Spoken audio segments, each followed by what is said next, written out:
Buenas tardes, vamos a dar inicio a la primera sesión del curso de capacitación en gestión sustentable de agua y lluvia en el paisaje urbano del Centro Sur de Santiago. Este curso de capacitación está en el marco del proyecto FIC-R, Aguas de Barrio, financiado por el Gobierno Regional Metropolitano de Santiago y realizado por la Universidad Tecnológica Metropolitana entre el año 2018 y 2019.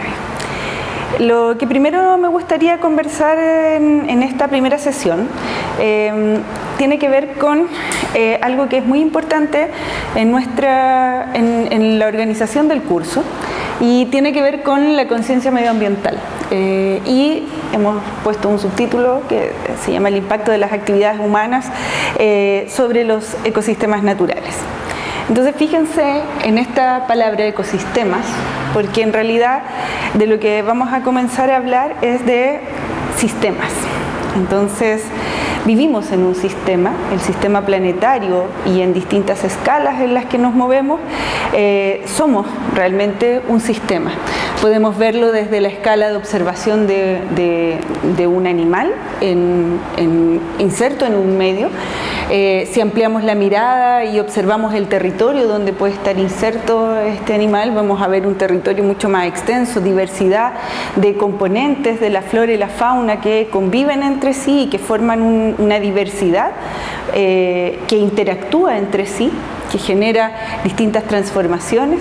Y si hiciéramos un zoom, cambiáramos la escala y nos vamos a las escalas planetarias, podríamos ver que también dentro de esa lógica también somos un sistema. Entonces, de lo que hace referencia a esto, el medio ambiente es un sistema. Entonces, si nosotros queremos preocuparnos realmente por las relaciones, el mejoramiento, las problemáticas medioambientales, nosotros tenemos que, de partida, entender conceptualmente y aprender a mirar el mundo desde la lógica de los sistemas.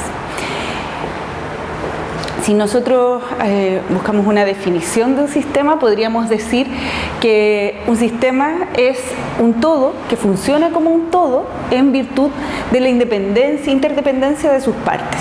Eso significa que hablamos de causas y consecuencias. O sea, si yo realizo una acción, esta acción tiene consecuencias en la interdependencia de sus partes, porque es la totalidad la que nos cuenta. Entonces, en la teoría de sistemas es muy importante entender que existen subsistemas dentro de otros sistemas y al mismo tiempo estos sistemas se relacionan entre sí desde distintas lógicas. Vamos a explicar esto desde una lógica sencilla. Por ejemplo, si miramos este cardumen de peces que se observa aquí, vamos a entender una idea de conjunto. Entonces, si nosotros observamos, no tenemos idea de lo que está ocurriendo dentro, solo sabemos que es un cardumen de muchas especies que se mueven de manera sincronizada en el océano, generando unas lógicas de comportamiento.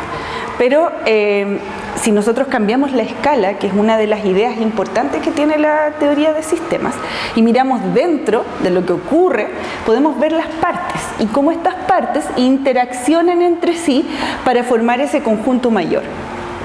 Si nosotros en esta escala ya perdemos la noción de conjunto que veíamos en la imagen anterior.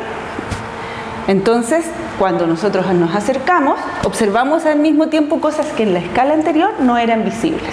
Entonces, esa es la lógica de pensar desde los sistemas. Es que en el fondo, para que ese volumen, ese conjunto se mueva con un objetivo común, tienen que ocurrir una serie de relaciones e interrelaciones entre el todo y las partes para que esto funcione. En esa lógica, la idea de escala es una de las ideas que nos gustaría mucho que en este curso quedara inserta, porque ¿cuál es la escala en la cual nosotros estamos mirando las acciones humanas y las consecuencias que tenemos, por ejemplo, en el paisaje urbano donde nos movemos? Y en esa lógica de las escalas podemos hacer un ejercicio que es bastante sencillo y es como pensar en nosotros mismos, en el ser humano y la lógica de la escala de observación para poder entender relaciones. Entonces, si pensamos en las personas, podemos pensar que vamos a hablar desde la lógica de los sistemas fisiológicos y cuáles son los sistemas internos que hacen del funcionamiento del cuerpo humano. Entonces nos vamos a encontrar con el sistema respiratorio, el sistema endocrinólogo, el sistema sanguíneo, etc. O sea, vamos a encontrar un conjunto de componentes que funcionan independientes, pero se interrelacionan con sus partes y lo que permiten es darle autonomía física al individuo.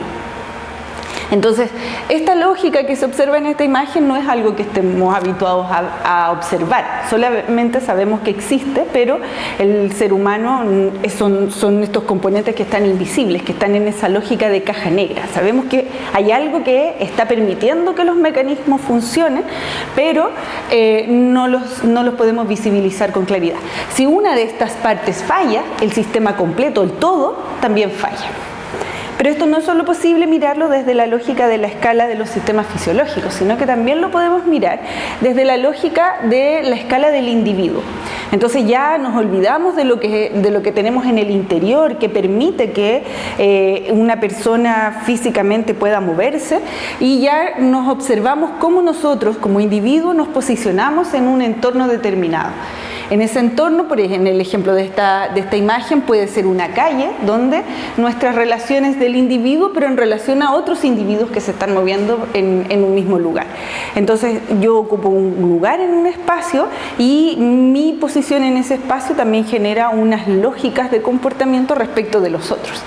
Y también en ese conjunto nosotros podemos cambiar también esa escala y podemos hablar de cómo ya no nos importa el individuo caminando por una calle, sino que en realidad nos interesan cómo se van construyendo sistemas sociales, que pueden ser cosas muy sencillas como la organización para un cruce de una calle, como en la imagen que se observa aquí, donde ya no nos interesa el individuo, sino que nos interesan las lógicas que en masa nos vamos moviendo, como un poco la idea del conjunto que mostrábamos con los cardúmenes, es qué pasa con las personas dentro de la ciudad. Pero también, si cambiamos una escala pensando en las personas, podríamos pensar que dentro de esa otra escala también existen organizaciones globales que intentan establecer relaciones también sistémicas que buscan dar respuestas comunes a comportamientos de la sociedad en distintos lugares del mundo.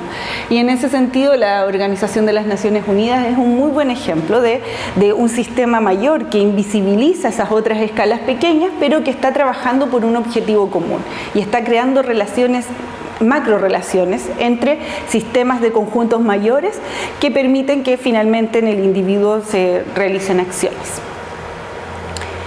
Bueno, eso es una idea que es bien interesante de asimilar y que nos interesa principalmente posicionar, porque cualquier decisión que nosotros tomemos respecto de las intervenciones que realizamos en el entorno para el mejoramiento de los sistemas de drenaje o del mejoramiento de espacio público requieren que nosotros entendamos que nuestras decisiones van a causar consecuencias en un conjunto mayor de personas, de sociedades, en un área en la cual nos movemos.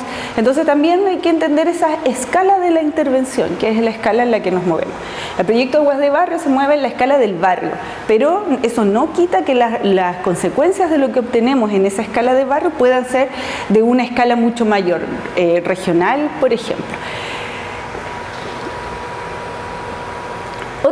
Otro concepto que es interesante desde la lógica de la perspectiva sistémica es cómo nosotros entendemos que nos estamos acercando a una visión de una realidad, pero esa visión es una visión parcializada. El conocimiento completo no lo vamos a tener porque en esta lógica el conocimiento depende del punto de vista desde el cual se observen los fenómenos. Entonces, este es un ejemplo que me parece muy interesante de mostrar. Tenemos una mata de acelgas que están en un paisaje y tenemos una mata de acelgas en una escala distinta. Entonces, en esta lógica, lo que observamos aquí, esto lo podría observar, por ejemplo, un urbanista, lo podría observar un agrónomo, lo podría observar un paisajista, y podría entender algunas relaciones que tienen que ver con el valor de la agricultura urbana, las relaciones sociales que se pueden establecer en el paisaje, los valores desde la óptica del bienestar de las personas en relación a los cultivos. Sin embargo, si pensáramos en la mirada de un biólogo, ese biólogo ya no miraría estas relaciones, sino que lo que observaría sería la composición fisiológica de la planta, cuáles son sus lógicas de crecimiento, la relación con los nutrientes. En el fondo, hablaría de otros temas. Ambos temas, cuál es el que tiene la razón, en realidad son complementarios. Entonces, en la lógica de lo que nos interesa posicionar es dar valor a las distintas miradas para poder conseguir un conocimiento más profundo de la realidad que observamos. Y en esa lógica, la multidisciplinariedad, el trabajo colaborativo, el contraste de visiones son aspectos que son valorables en cualquier intento de decisiones de trabajo colaborativo que nosotros queremos posicionar. Y en ese sentido, la lógica de la participación ciudadana y la participación y colaboración son unas lógicas que funcionan perfectamente en las tomas de decisiones, especialmente en temas que tienen que ver con mejoramiento del medio ambiente y el posicionamiento de ciudades resilientes.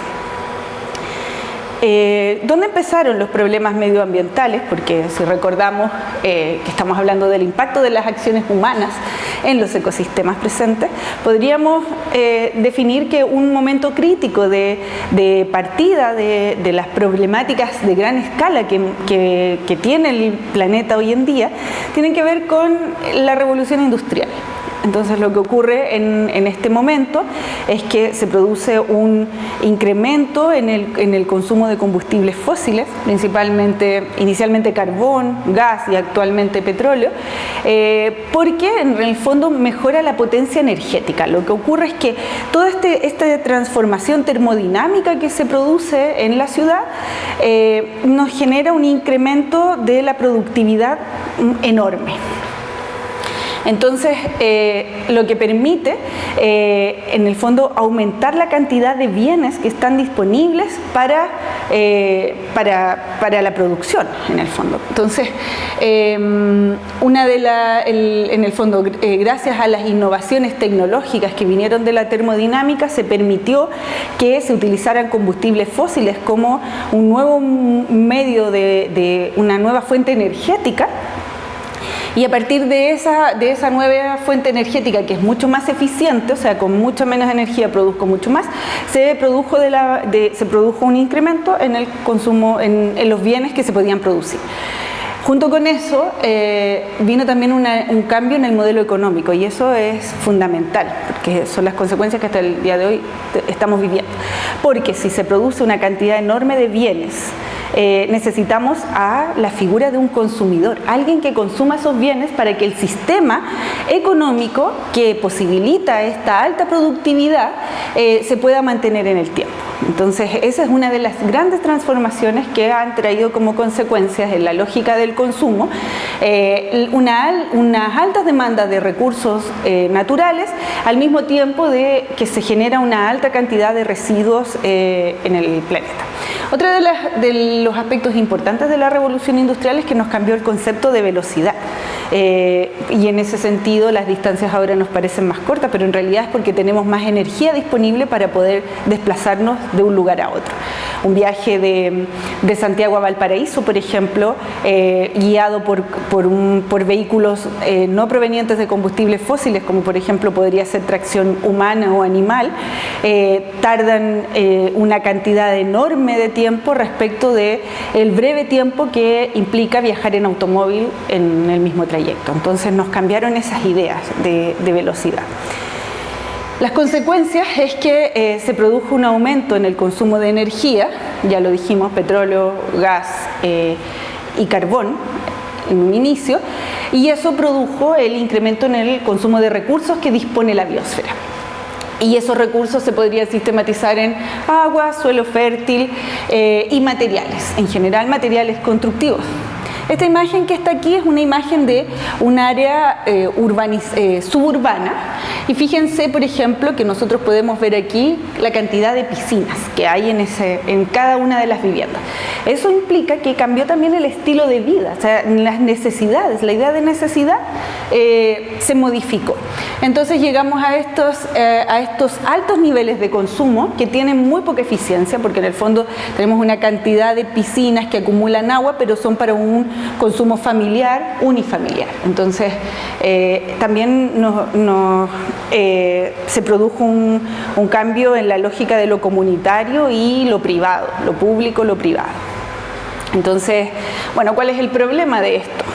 Y aparece esta imagen para poder ejemplificar cómo es que la biosfera no da abasto. O sea, tenemos una cantidad limitada de recursos, somos un sistema que en el fondo no podemos crecer, la Tierra tiene las dimensiones que tiene, la cantidad de ecosistemas son las existentes, tenemos una cantidad de agua dulce disponible y tenemos un incremento enorme en la población y específicamente en las poblaciones urbanas. O sea, sabemos que la tendencia es que el planeta se está urbanizando, pero los recursos que disponemos en la biosfera no dan abasto. Otra de las problemáticas que vale la pena mencionar es algo que seguro que ya lo manejan, y es qué ocurre con el calentamiento global. Entonces lo vamos a explicar rápidamente solo para recordar qué es el problema del calentamiento global. Entonces todo tiene que ver con el efecto invernadero, que la biosfera lo necesita. O sea, las plantas, la biosfera es la capa superficial de la Tierra, donde viven los ecosistemas, la flora, la fauna, y para ello necesita de los recursos, del agua, de la atmósfera, la radiación solar.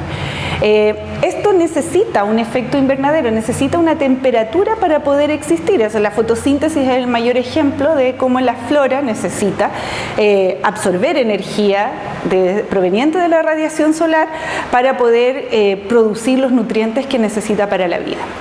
Entonces lo que ocurre es que el fenómeno del calentamiento global se produce por un efecto aumentado del efecto invernadero, o sea, es un efecto invernadero sobrecalentado, porque lo que ocurre es que los gases que son generadores, los gases de efecto invernadero, se reducen a dióxido de carbono, pero son cerca de 9 otros gases, lo que hacen es que ingresa la radiación solar, entran en la capa de la atmósfera, estos gases están emanando desde la producción de combustibles fósiles provenientes de los automóviles, de las industrias principalmente, y salen a la atmósfera, pero no son capaces de salir al espacio, entonces se quedan retenidos ahí. Y por la composición química de estos gases generan una capa superficial en la atmósfera, y lo que hace es que la radiación solar entra, pero una vez que entra se encuentra con estos gases y no puede salir. Entonces cuando no puede salir, lo que ocurre es como un poco la irradiación de ese calor que choca con la Tierra y se queda ahí, va incrementando la temperatura. Este fenómeno además en las zonas urbanas se ve incrementado por otro fenómeno similar que es de una escala distinta, que son las islas de calor. O sea, en la medida que nosotros pavimentamos las ciudades, quitamos los sistemas de infraestructura verde, nosotros también estamos creando un incremento de aproximadamente unos 4 grados de temperatura respecto de una misma área en zonas rurales. Entonces, bueno, ese es el problema del calentamiento global. Frente a eso hay algunos que nos dicen que no existen, hay otros que lo saben, como aparece aquí en esta imagen. Sabemos que tenemos problemas, sabemos que queremos un mundo mejor, pero ¿cuánto realmente estamos dispuestos a hacer para poder mejorar ese mundo? Y aquí aparece esta analogía de la misma ONU que habíamos hablado que era un sistema global, y las dificultades que año tras año se enfrentan para poder llegar a acuerdos las naciones y mantener esos acuerdos en el tiempo. El protocolo de Kioto y las cumbres COP24, que es la que acaba de pasar, COP25, etcétera, son ejemplos de la problemática que tiene a nivel mundial ponerse de acuerdo sobre tomar decisiones que impliquen transformaciones profundas en nuestras formas de vida, en nuestros hábitos de consumo y en lo que entendemos conceptualmente en el tiempo contemporáneo sobre la idea de necesidades. Entonces, ¿qué hacer? ¿Qué hacer? Bueno, ya un poco lo mencionamos, Dijimos que existen los Objetivos de Desarrollo Sostenible, seguramente ya los han escuchado hablar, la Agenda 2030 que plantea estos 17 Objetivos de Desarrollo Sostenible. Y son metas que los países suscribieron como acuerdos para poder lograr transformar un poco la dinámica en la que se ha movido el planeta, que no es sustentable en el tiempo. O sea, si continuamos nuestras dinámicas y no hacemos transformaciones profundas, el planeta simplemente no da abasto. Entonces, bueno, dentro de estos objetivos, hay dos objetivos que tienen que ver directamente con el proyecto Aguas de Barrio, pero sin embargo son relaciones sistémicas, por lo tanto hay dos que son jerárquicos, que la idea de jerarquía también es parte de los sistemas, y hay otros que van reportando beneficios laterales. O sea, el jerárquico lo podríamos definir en el objetivo 6, donde proponemos agua limpia y saneamiento, y en el objetivo 11, que tiene que ver con ciudades y comunidades sostenibles. Eso significa que nosotros, cuando hablamos de ciudades, estamos hablando ya del sistema global, pero cuando hablamos de comunidades, también estamos hablando de las personas, de cómo nosotros mantenemos formas de vida comunitaria, recuperamos la vida comunitaria para poder trabajar por objetivos comunes. O sea, el cardumen que se mueve todos juntos en una misma dirección. Hacia allá apuntan estas decisiones. Aquí hay una infografía que habla un poco de la crisis de agua que vive el planeta actualmente. 2.100.000.000 de personas en el mundo carecen de agua potable. Nos parece que ese dato no es un dato cercano a nuestra realidad, pero en realidad está mucho más cerca de lo que nosotros pensamos, porque nuestras cuencas están saturadas, el cambio climático nos va afectando, el desierto que estaba muy en el norte se nos va acercando cada vez más y aparecen todos estos fenómenos climáticos que hemos visto de manera continuada en los últimos años, como el incremento de los periodos secos del año y abruptas lluvias repentinas de muy breve duración que llegan de manera tan fuerte que no son capaces de ser absorbidas por la tierra. Entonces, y junto con eso nuestros hábitos de consumo que no dimensionan el agua como un bien escaso. O sea, si nosotros pensamos, por ejemplo, en las cuentas, cuántas son las cuentas que nosotros pagamos de luz, de agua, de internet, nos vamos a dar cuenta que probablemente la cuenta del agua en nuestra casa es la cuenta que tiene el valor más bajo, cuando es el bien más preciado que tenemos en este momento. 159 millones de personas beben agua de fuentes superficiales como ríos y lagos. 263 millones de personas dedican más de 30 minutos al día en ir a buscar agua. ¿Cuántos minutos del día dedicamos nosotros a buscar agua? O sea, lo que nos tardamos en llegar caminando desde el sillón hasta el grifo de agua de la cocina. Y así de sencillo es para nosotros. 844 millones no disponen de suministros de servicio básico de agua para el consumo. Entonces, bueno, son realidades que nos parecen lejanas, pero yo debo decirles que así como ocurrió en Ciudad del Cabo, que de un día para otro se quedó sin agua, como ha ocurrido también en varias zonas de California, en Estados Unidos, por sobreexplotación de los recursos hídricos, de un momento a otro nos cambia, y cuando cambia no hay nada que hacer. Entonces, adaptarnos a estas lógicas de consumo, considerando el agua como un bien escaso, que es como realmente debería ser considerado. Hay un ejemplo de qué hacer. Acuérdense que estamos hablando de qué hacer. La ciudad de Barcelona siempre es un buen ejemplo. Y lo que ellos han desarrollaron la estrategia verde para la integración ecológica de la ciudad de Barcelona. O sea, la ciudad de Barcelona ya tiene un estándar de calidad de vida, calidad medioambiental alto, pero aún así ellos siguen cuestionándose cómo podrían mejorar. Entonces, en esta estrategia verde, que la pueden buscar, está ahí, si escriben este título en internet lo van a encontrar. Ellos plantean estos perfiles de calle y donde visualizan posibilidades. Y entre esas posibilidades tenemos, por ejemplo, como la ciudad, los edificios, si nosotros incorporamos fachadas verdes, vamos a recoger el agua lluvia y además vamos a aprovechar de climatizar, regular las temperaturas. Si incluimos zonas verdes que actúen como barreras entre la calle y el edificio, vamos a poder capturar el dióxido de carbono que emiten los automóviles, por lo tanto vamos a crear ambientes más limpios en esta zona. Si desarrollamos áreas con compostaje, vamos a poder producir materia orgánica y esa materia orgánica es abono para la tierra, por lo tanto vamos a mantener el ciclo de los nutrientes dentro de la ciudad. Los beneficios de las plantas también, que nos permiten mejorar la evapotranspiración, es decir, la evaporación y la transpiración de las plantas, por lo tanto mejorar la humedad ambiental. Vamos a amortiguar el ruido, vamos a poder moderar el exceso de viento y finalmente también vamos a poder secuestrar carbono a través de las hojas de las plantas. Bueno, ¿qué es lo que nosotros tenemos? ¿De qué disponemos? ¿Cuáles son las herramientas con las que podríamos trabajar?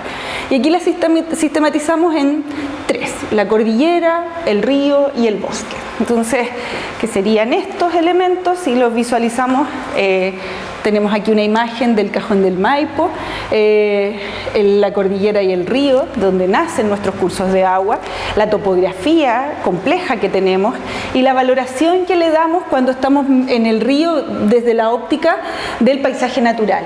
Pero, ¿qué pasa cuando ese río llega y cruza Santiago, se canaliza, se vuelve subterráneo? ¿Qué valor le damos?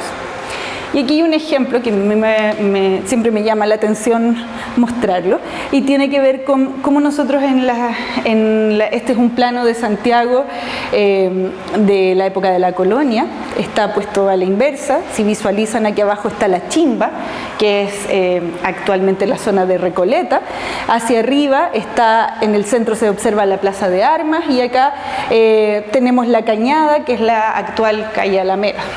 La Cañada, que era un curso de agua que desviaba el agua del río Mapocho.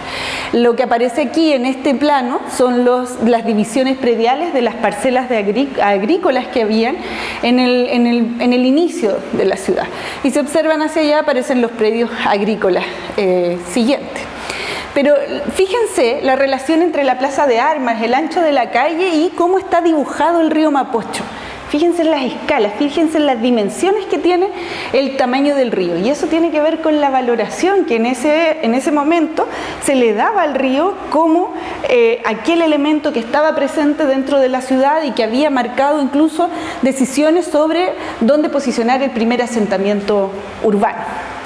El tiempo ha pasado y esta es una imagen de Santiago, cuando Santiago creció, y ya esta zona que nosotros estábamos visualizando, aquí viene el río Mapocho, y esta línea azul es lo que nosotros valoramos como río. Cada línea azul representa canales o ríos, pero dentro de una mancha urbana enorme, que tiene una complejidad mucho mayor y que también al mismo tiempo, dentro de la lógica de la ciudad, le hemos quitado valor como elemento de identidad.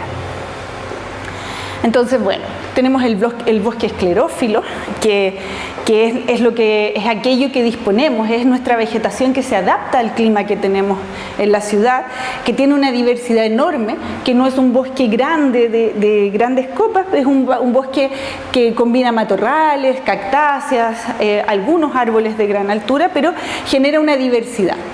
¿Cuál es la gracia que tiene? Es que es el bosque que consume poca agua y que además requiere poca mantención porque se adapta al clima existente. ¿Y qué tenemos dentro de ese bosque esclerófilo? Entonces tenemos quillay, peumo, litre, molles, tebo, quisco, chagual, el espino, el quintral, la patagua, el belloto, que son los árboles más grandes. O sea, hay una diversidad de ecosistemas que nosotros podemos sacar provecho para poder intervenir, para poder traerlos desde la montaña donde están y traerlos a la ciudad y reconvertir la ciudad hacia una lógica más adaptada a los consumos que necesitamos. Bueno, nosotros hemos detectado dentro del proyecto que estamos desarrollando cómo de estos conflictos ambientales también se producen conflictos socioambientales. Y los vamos a sintetizar en un listado que tengo aquí. Primero teníamos un pasado agrícola en la ciudad, como lo vimos en ese plan. Ese pasado agrícola nos permitió configurar calles y acequias en su momento, y esas acequias hoy en día muchas veces desaparecen o quedan, se vuelven subterráneas, pero lo que nos quedan son las marcas de la ciudad. Y en ese sentido, no sé, tenemos calles como la misma calle 10 de Julio, que tiene esta longitudinalidad, porque pasaba el canal San Miguel, y de hecho el canal San Miguel sigue pasando por debajo. Tenemos la calle Brasil, que también era un antiguo canal de riego, y así, si uno empieza a leer las ciudades de la lógica que tenían los sistemas hidráulicos en su momento, los sistemas de canales, vamos a entender otra ciudad que es distinta de la ciudad, que no tiene ese sentido.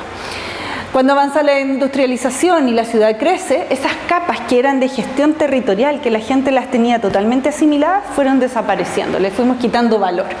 Y ya nos fuimos desvinculando, cada vez más nos fuimos desvinculando del entorno, de la cordillera, del bosque, del agua. En el tiempo nos fuimos enajenando, como dice acá. Nos fuimos enajenando de esos mecanismos locales que permitían una adecuada gestión del agua, y olvidamos cuáles eran esas otras funciones integrales del agua para la mantención de equilibrios ecológicos. Entonces simplificamos las funciones del agua, y en esa simplificación definimos que el agua tenía un fin para consumo y un fin para producción lejos de la ciudad, pero nos olvidamos de esas otras aristas ambientales, que eran regular la temperatura, mantener la humedad del suelo, etc. Y bueno, lo que pasó cuando esto se produce, el agua se entiende como un problema y se resuelve a gran escala, y aparece la ingeniería hidráulica para resolver los problemas de agua y lluvia, principalmente vinculados a las inundaciones. Y por lo tanto el agua es un problema, y el agua debe salir de la ciudad para no alterar ese sistema urbano que estaba predefinido. Algunos ejemplos que vemos aquí, como este es el barrio donde estamos trabajando, nuestro barrio Almagro, y vemos como en un día de lluvia muy sencillo, de muy pocas horas de lluvia, nosotros visualizamos cómo el agua cae en muy poco tiempo y es distribuida en el lugar incorrecto. Entonces miren esta imagen, miren aquí cómo tenemos ese espacio, tenemos un área verde de una vereda y el agua acumulándose en el área impermeabilizada. Entonces, sin ninguna opción de que por la pendiente esta agua pudiera ser aprovechada por la vegetación que está presente ahí. Y así problemas como microinundaciones en las esquinas por subutilización del recurso. En el fondo, el agua nos molesta y no le damos ningún valor. Del trabajo que hicimos en el diagnóstico inicial, esto está cerca de la Plaza Copiapó, quizás se ubican, nosotros superpusimos en azul, se observan los antiguos canales de riego, ramales de los canales que existían en la zona, y en puntos rojos estos lugares que nosotros fuimos reconociendo como zonas de microinundación, o sea, lugares que tenían potencial de ser aprovechada el agua, pero que se estaba desperdiciando. Y casualmente nos empezó a ocurrir que coinciden muchos de los puntos con lugares donde habían canales de riego. Entonces esto, que es un problema, nosotros lo visualizamos como oportunidades. Entonces, ¿dónde vemos oportunidades? Entonces, es una invitación también a mirar la ciudad desde una óptica distinta.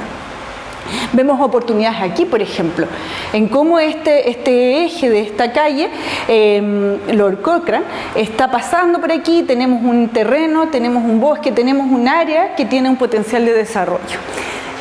Tenemos también el Parque Almagro, obviamente, y con una serie de intervenciones que se han desarrollado en el tiempo que no potencian la optimización del recurso, o sea, de entender el parque como un gran sumidero por donde podría almacenarse el agua lluvia que llega a esta zona de la ciudad y absorberse de manera natural, desde la lógica de los sistemas ecológicos, drenar hacia el interior de la tierra.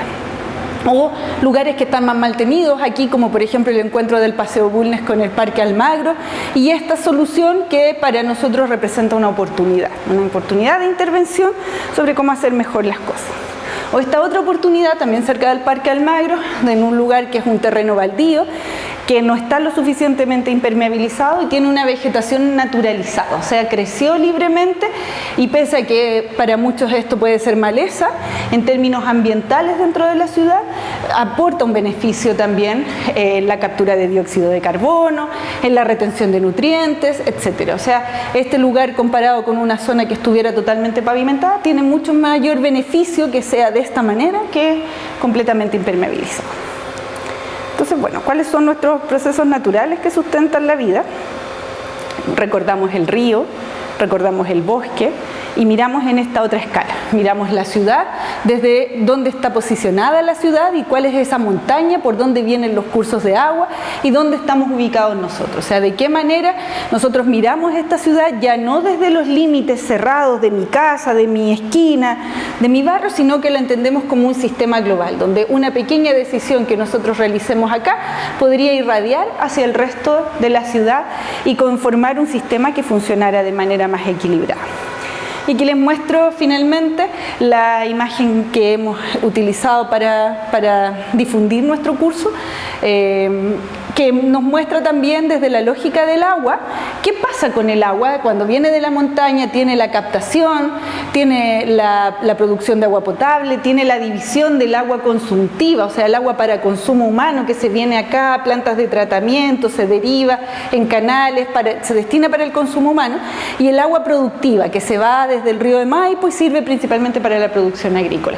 Observamos el metabolismo del agua dentro de la ciudad. Es captada, es ramificada, es distribuida, es almacenada.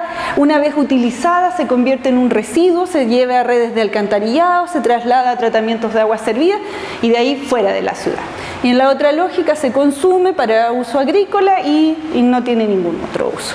Entonces, la invitación es un poco a mirar estos sistemas desde una óptica un poco más integral y también de entender de dónde viene el agua que utilizamos. O sea, sacar esa idea de que el agua viene desde aquí en mi casa, del agua viene del grifo, sino que en realidad el agua viene de la montaña, desde la lluvia, de la atmósfera y de la serie de procesos que posibilitan la gestión adecuada.